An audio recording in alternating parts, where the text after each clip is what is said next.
Hi everyone, welcome to the course on hydrocarbons. As you already studied about the preparation, the nomenclature and isomerism in alkenes, now we will see what are the properties of alkenes, what are the physical properties as well as chemical properties exhibited by alkenes. Now first, let's see the physical properties of alkenes.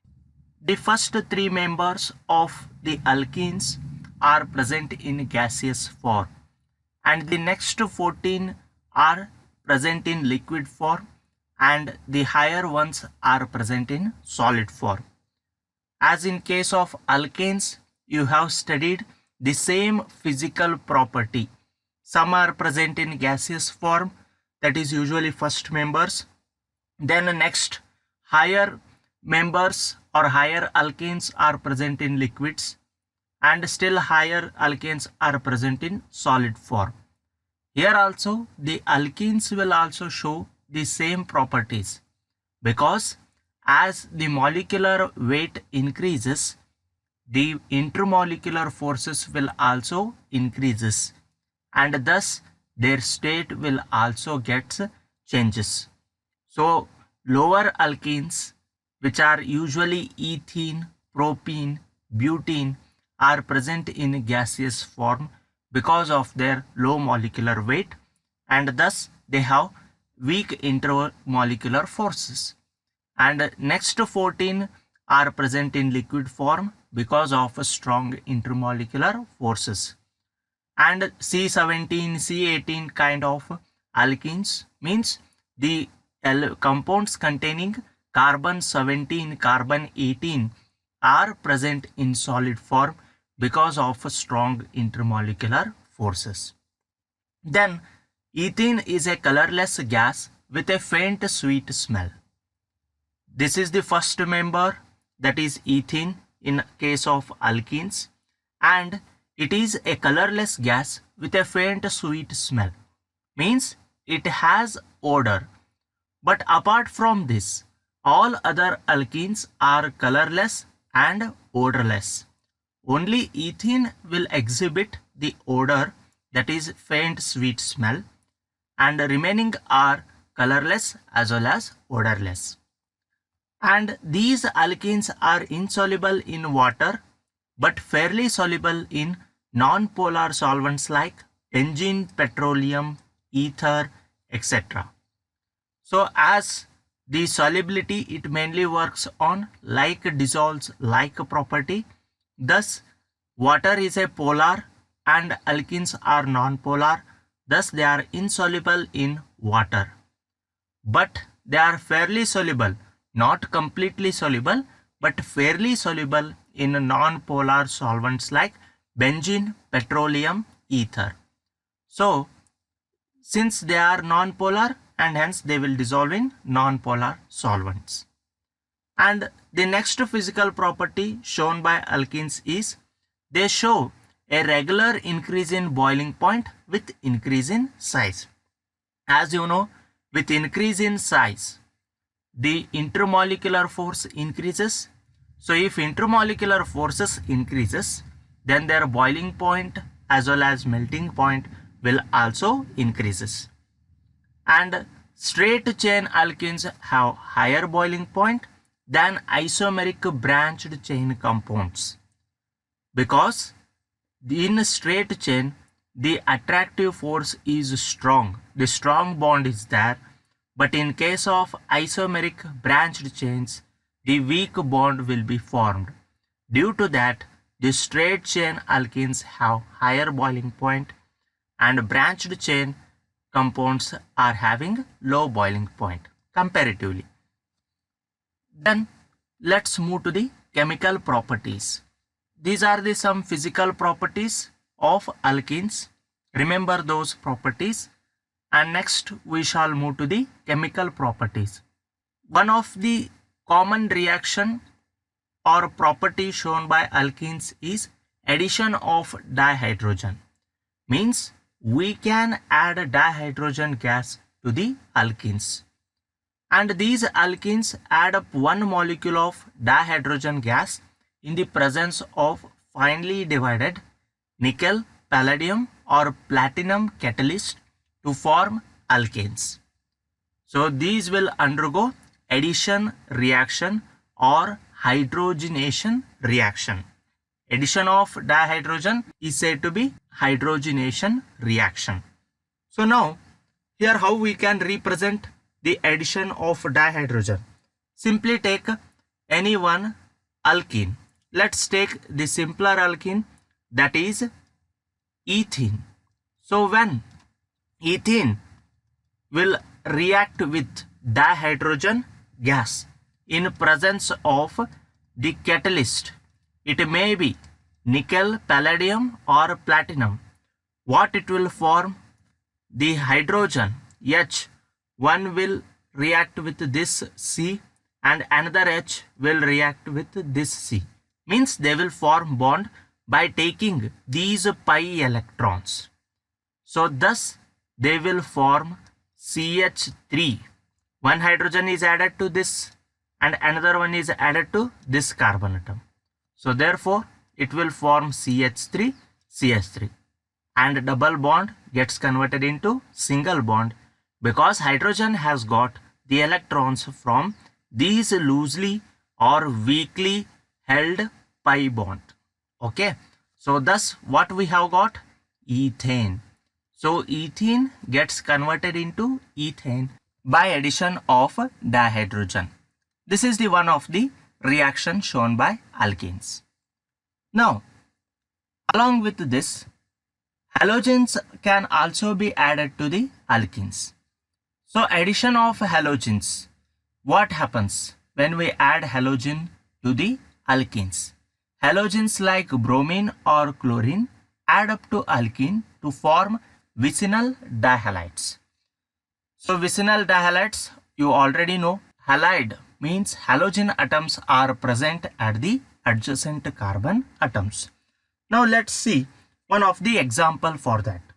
Again let us take the example of ethene, CH2 double bond CH2. Now we are adding halogens. So say we will add Br, okay, that is bromine, Br2. Instead of Br2, I have written Br bond Br. What it will give? It will give vicinal dihalide. So what happens here? Again, they will take the electrons, they will attack to the pi electrons and thus they will form the bond with carbon. So thus you can observe the formation of the compound CH2Br, CH2Br. So instead of hydrogen, we have taken Br, that is bromine, which is a halogen atom, and thus it will form CH2Br, CH2Br. Here you can observe these two are adjacent carbon atoms or neighboring carbon atoms, and to both the carbon atoms, the halogen atom is attached. Such compounds are said to be vicinal dihalides. Why we use di? Because two halogen atoms are attached. So it is a vicinal dihalide. And what would be the name of this compound?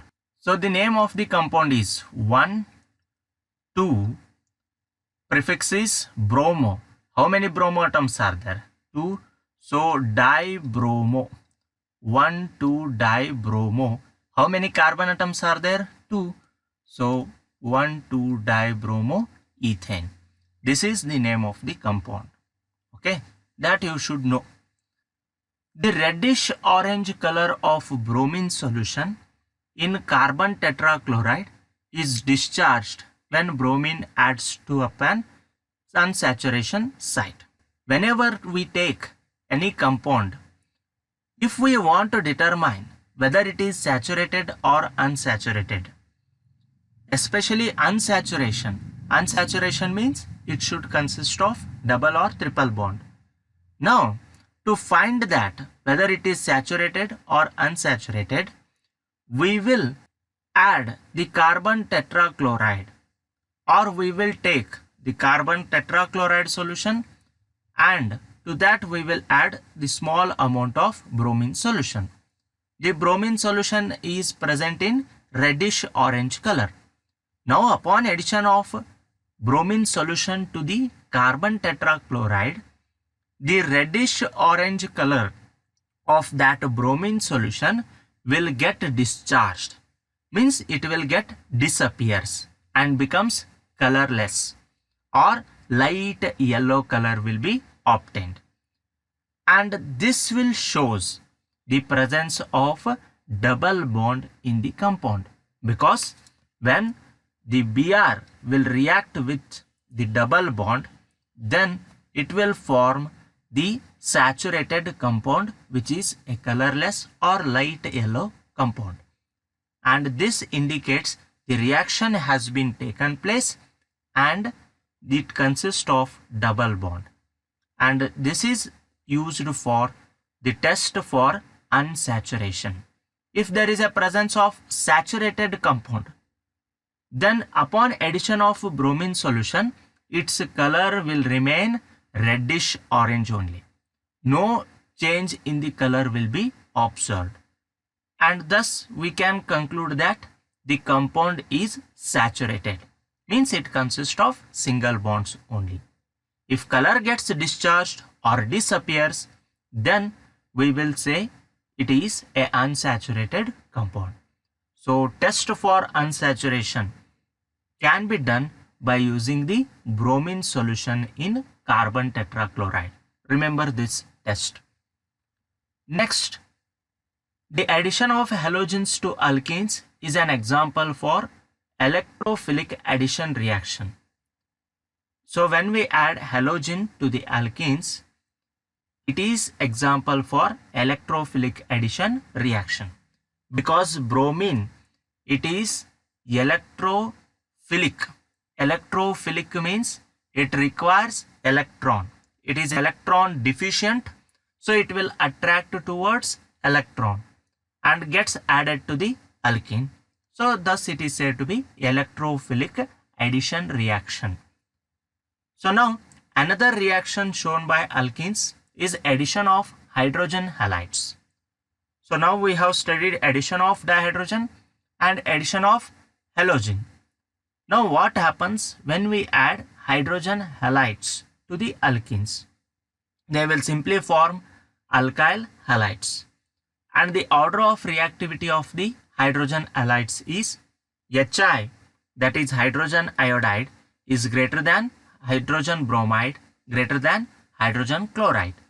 Means hydrogen iodide react readily, means it takes place at faster rate, and HBr is somewhat takes place slowly, and HCl will takes place still slowly as compared to Hi and HBr, because the bond formed between Hi is very weak, so that it can easily get dissociated, and in case of HCl the bond is strong, thus the dissociation or breaking of bond is difficult. That's why it won't easily react with alkenes. Okay, now let's see the addition reaction of HBr to symmetrical alkenes. How we add the hydrogen halide, that is HBr, to symmetrical alkene. Symmetrical alkene means, if we take the simple example, that is ethene, it is a symmetrical alkene because after double bond at both the sides a carbon, one carbon atom is there, and here also one carbon atom is there.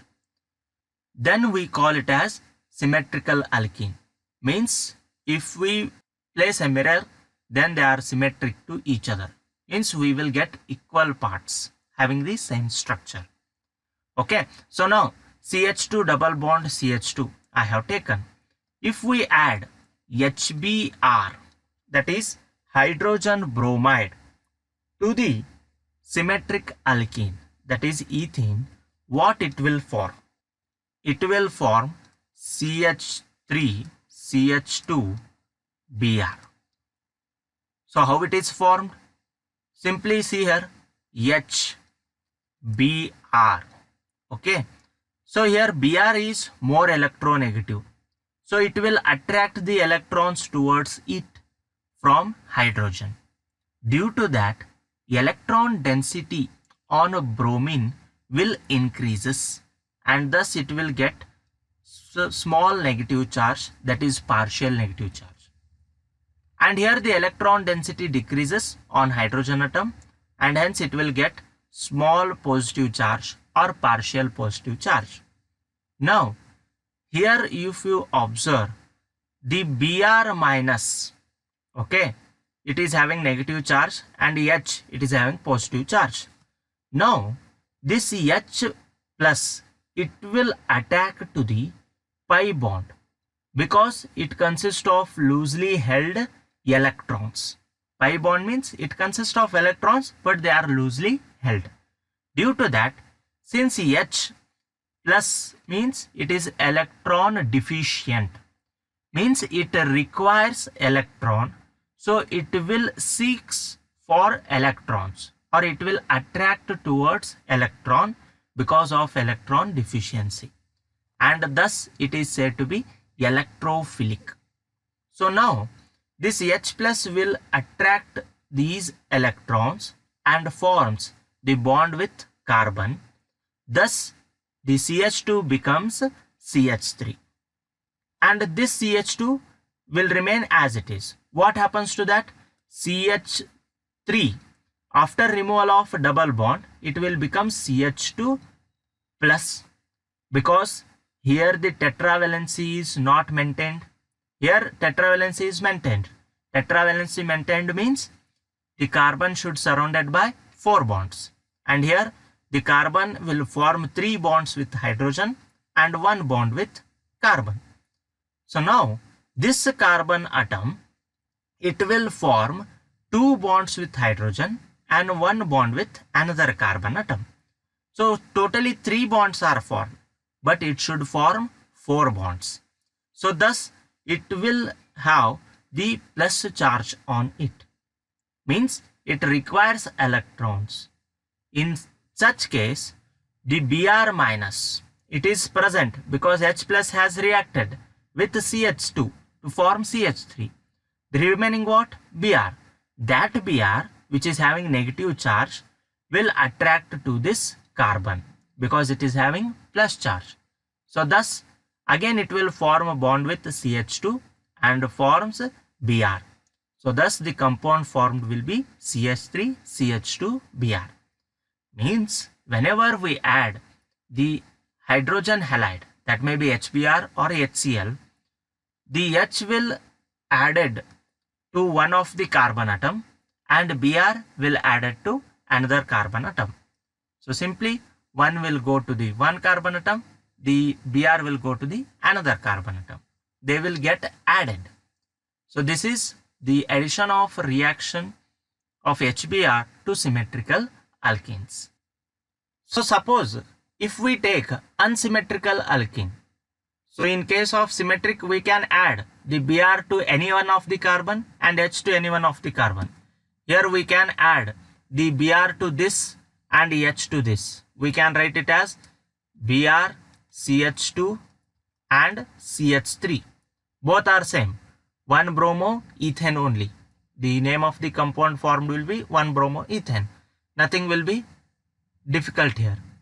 But if we take the unsymmetrical alkene, let's take one of the example, that is CH3 CH double bond CH2. Now it is propene. Now when we add the hydrogen halide, that is HBr, to this propene, where does the H will added and where does the Br will be added?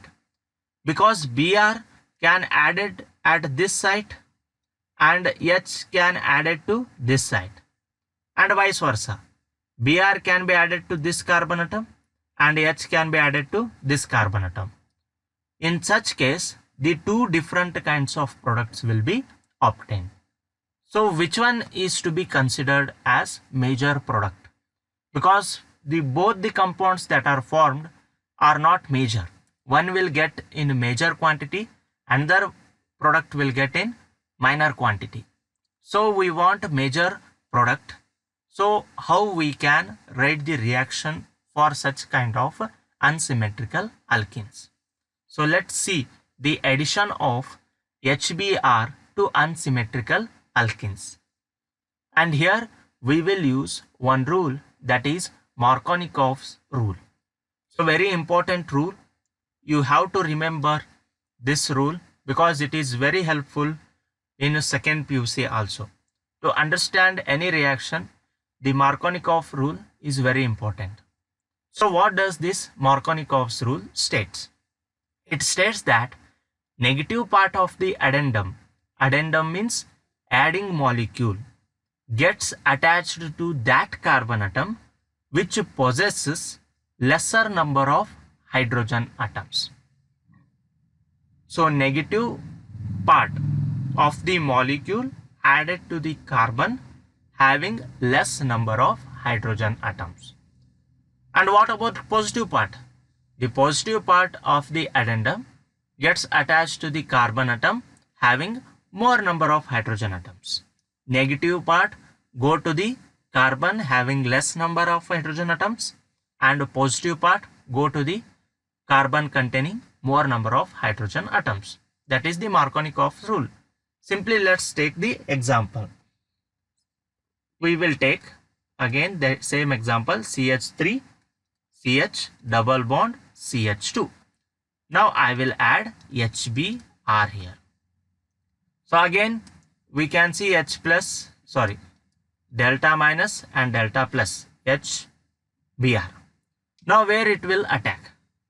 According to Markovnikov's rule, it states that negative part gets attached to that carbon atom which possesses lesser number of hydrogen atoms. Negative part is this one. So negative part is attached to the carbon containing less number of hydrogen atoms. In this molecule, which carbon is having less number of hydrogen atoms? This one. Because here only one hydrogen is there. So this carbon is having lesser number of hydrogen atoms. So the negative part will add it to this carbon, and the positive part will add it to the carbon containing more number of hydrogen. Here you can say, here carbon is having 3 hydrogen atoms. So we can add H plus here. No, because the CH3 is already satisfied its valency, tetravalency. So here we have to add the H plus to this CH2. Simply see what we will get. CH3, okay. Now CH, to this CH, Br is attached, okay. Then here double bond is removed, okay. So if we remove the double bond, because those electrons are taken by H plus, and it will becomes CH3. H plus will attack to the pi electrons and gets the CH3 electrons and gets the CH3, and thus here we will form CHBr. So CH3 CH3Br. What is the name of the compound?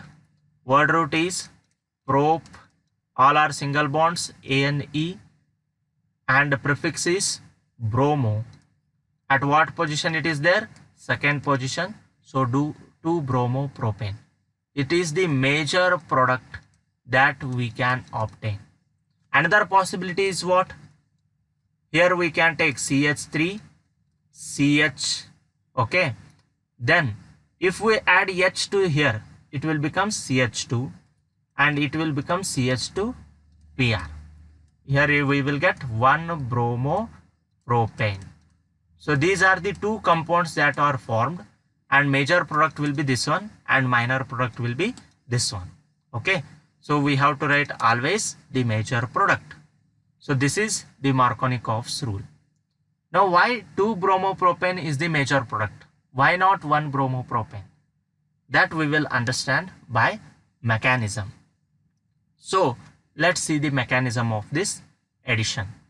So hydrogen bromide provides an electrophile in the first step, that is H plus, which attacks the double bond to form carbocation. What happens here? Let's take CH3, CH, double bond, CH2. Now, if we add HBr to this, here we will get delta plus and here we will get delta minus. Now, the hydrogen bromide provides an electrophile H plus because it is more electronegative, thus it will form H plus. So if we add H plus, here let's see, if we take the pi electrons by H plus ion, CH3, CH2, CH2 plus. Here the plus charge will be taken. Okay. Suppose if we take the pi electrons by this H plus and we will get Br minus. And another one is CH3, CH, CH3. And here we will get plus charge. Two possibilities are there. We can write a plus sign here or plus sign here. Means the carbon containing plus charge, it is said to be what? Carbocation. In both the cases, the carbocation will be formed. Now, among these two carbocations, which one is more stable? That you should know. If we know the stable carbocation, then obviously the stable carbocation will be formed first, and thus the Br will added to that carbocation and the major product will be obtained. Among these, this is the primary carbocation. Why it is primary carbocation? Because carbon is attached to only one other carbon. So it is primary. And this one is, here carbon is attached to two carbon atoms and hence it is secondary carbocation. Okay. So now among primary and secondary, the most stable one is secondary carbocation because both are electron releasing groups here, CH3, CH3. One thing remember, the order of stability for carbocation is tertiary is greater than, secondary is greater than primary. So here primary and secondary are formed, so secondary is more stable. After the formation of secondary carbocation, which is usually more stable than primary carbocation, the carbocation is attacked by Br minus ion to form the product. So which one we will take, primary or secondary? Obviously the secondary carbocation we have to take. It is the stable one. Now here we have got plus. So here this will get attacked by Br minus. So thus what we will obtain, CH3, CH, CH3, Br. So this is the major product which is obtained. And if we take the primary carbocation, that is also formed to a small amount. If it is formed around about 90%, then the 1 bromopropane that will be formed around about 10%. And here we have to indicate the major product. So this is how the reaction will take place and why 2-bromopropane is the major product. That is also we come to know because the secondary and primary carbocations are formed.